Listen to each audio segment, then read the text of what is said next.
It seems like every day we hear about AI reshaping the world, all the incredible possibilities it's unlocking. But lately, I've been thinking about the other side of the coin. What happens when all this amazing progress starts to feel, well, a bit threatening? Yeah. Today, we're diving deep into a thought-provoking and honestly, a pretty alarming idea about the future of AI. It's a potential global standoff that some are calling mutually assured AI malfunction. A phrase that's guaranteed to make you stop and think, right? Yeah. It really evokes that tense Cold War feeling. Oh, yeah. You remember MAD, mutually assured destruction? Of course. That terrifying logic that stopped nuclear war because everyone knew any attack would mean instant, devastating retaliation. Now imagine applying that same high-stakes deterrent to the development of superintelligent AI. So we're basing this deep dive on a really fascinating article by Sabine Hossenfelder. She's taking a critical look at a strategy paper co-authored by none other than Eric Schmidt, the former CEO of Google. And the heart of it is this concept of mutually assured AI malfunction, MAIM. What exactly is being proposed here? Well, Sabine lays it out pretty clearly. The idea is that the very real threat of retaliatory sabotage, like attacks targeting superintelligent AI projects, could be the thing that actually prevents any one global power from getting total AI dominance. Okay. So if you push too hard to build that ultimate AI, your rivals will have a huge incentive, and very likely the means to totally derail your efforts. So instead of an arms race where we're building up physical weapons, we could be looking at nations building up their cyber warfare capabilities, Right. specifically aimed at taking down each other's AI. It sounds like a high-stakes digital version of a Cold War confrontation. Exactly. The strategy paper lays out a bunch of potential ways to do this kind of deterrence. Oh, interesting. You could have sophisticated cyber attacks aimed at the critical infrastructure these huge AI systems depend on, like think power grids, or even the complicated cooling systems for their data center. There's also the idea of data poisoning. That's where you intentionally feed bad or misleading info into AI models, so you mess up their performance and reliability.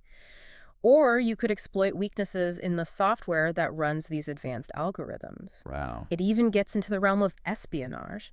They suggest using zero-day exploits. That's basically flaws in widely used software that no one knows about yet, Oh, wow. to gather intel on the AI development efforts of rival nations. That paints a very aggressive and honestly a pretty shady picture. The article also mentions making these sabotage plans public, which seems kind of counterintuitive. How would that even work as a deterrent? Well, that's a really important part, the deterrent strategy. The goal is to make that potential escalation ladder totally transparent. Okay. So by openly saying what kinds of attacks a nation is capable of launching, and really emphasizing their willingness to actually use them, it sends a crystal clear message to any rivals: try to grab AI supremacy, and we have the power to stop you cold. And we'll even show you exactly how. It's like the AI equivalent of putting all your missiles on display for everyone to see. I see. And there's that pretty unsettling suggestion about where to put these massive AI data centers, Oh, right. remote areas, far from people. Hmm. What's the logic there in this whole MAME scenario? Well, the reasoning is, to be honest, pretty grim. They want to minimize potential casualties. Right. If these advanced AI systems become targets for sabotage, and that sabotage ends up causing some kind of disaster, Yeah. having the data centers in sparsely populated areas would, theoretically, reduce the number of lives lost, which really emphasizes just how seriously they believe this potential future situation could be. Now, Sabine Hossenfelder in her article, she pushes back quite a bit against this whole MAME strategy, right? It doesn't sound like she's completely convinced. That's an understatement. Sabine has a sharp, multi-layered critique. One of her main points is that the whole approach is just so pessimistic. It basically assumes meaningful international collaboration on AI safety is just not going to happen. Right. Like, the only way to stop a dangerous AI imbalance is through this constant threat of mutual disruption. Which, when you think about it, doesn't exactly paint a rosy picture of international relations in the AI age. Instead of working together, the default setting is potential conflict. What are some of the practical problems she sees with MAMBAM? Well, one big challenge she points out is figuring out which AI projects are actually on their way to becoming dangerously super intelligent. Yeah. How do you know for sure which research lab or which company has that algorithm that's a real existential threat? It's not like spotting a bunch of tanks with satellites. AI development is often much more spread out and harder to see, so you risk hitting something that wasn't really a threat or missing a real danger until it's too late. And ethically, preemptive sabotage has to raise some serious questions. Oh, absolutely. Sabine really digs into the moral aspects.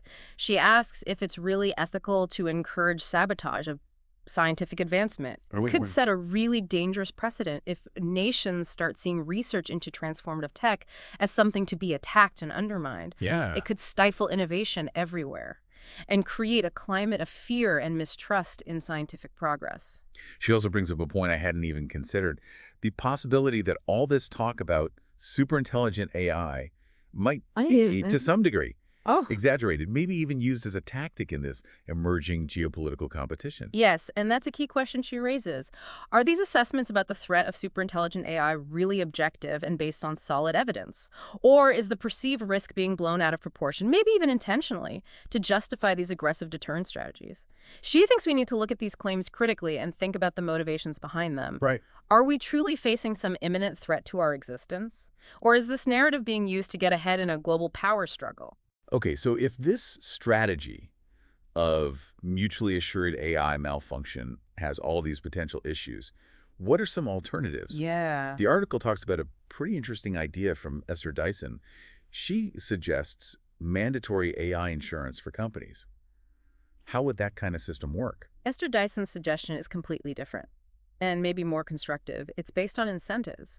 The main idea is that companies making AI systems have to get insurance to cover any damage those systems might cause. So instead of countries threatening each other with cyber attacks, Yeah. you'd have insurance companies acting as a kind of external regulator or risk assessor. Exactly. Insurance companies would need to carefully figure out the risks that come with different AI technologies so they can set the right premiums. Okay.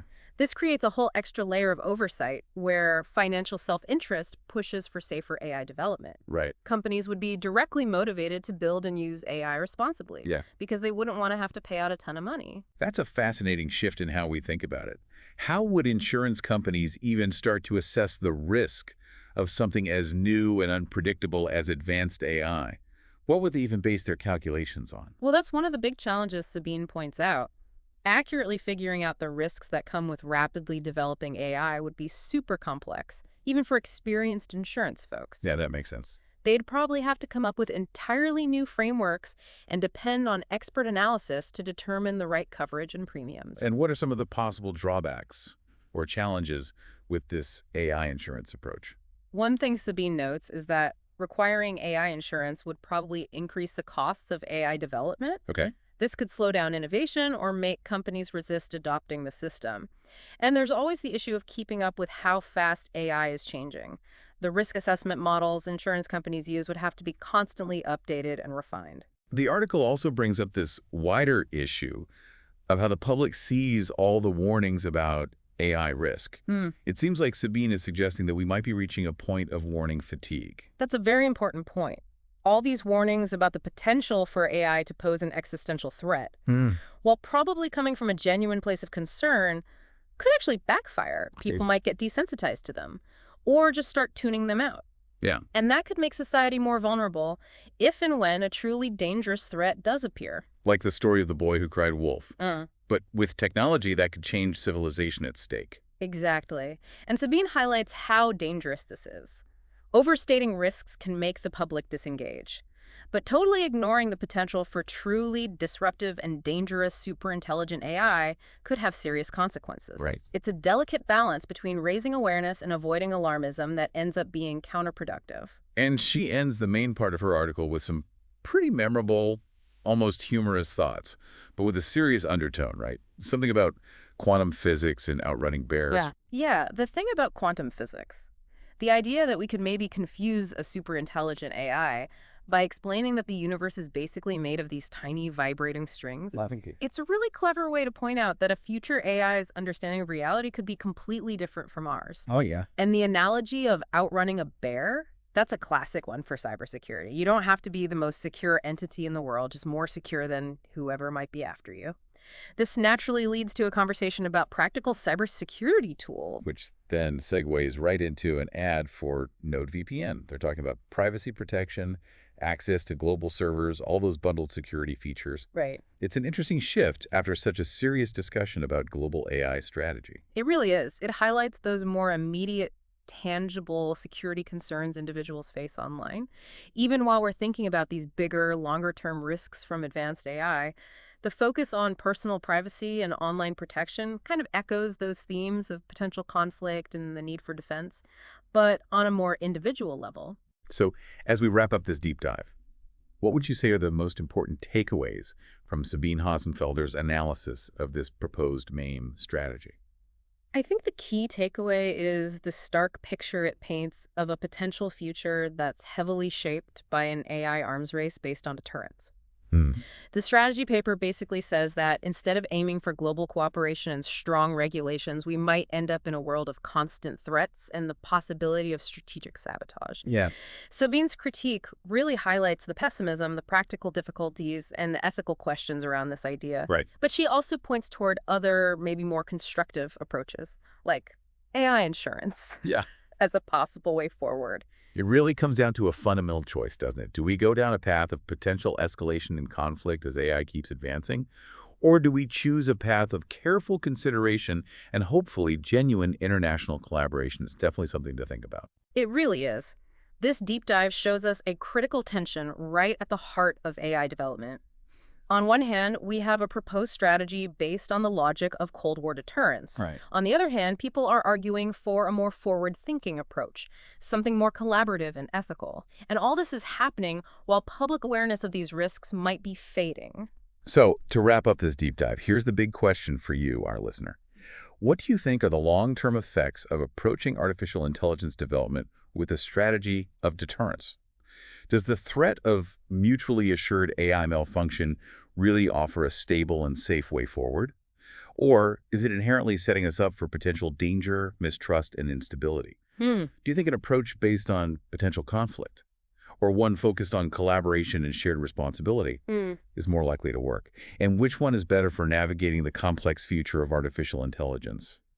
This article gives us a lot to think about as this powerful technology keeps advancing. We really encourage you to check out Sabine Hossenfelder's article and dive into the wider conversation about AI safety and global strategy. Absolutely. That's it for this deep dive. See you next time. We'll see you in the next one.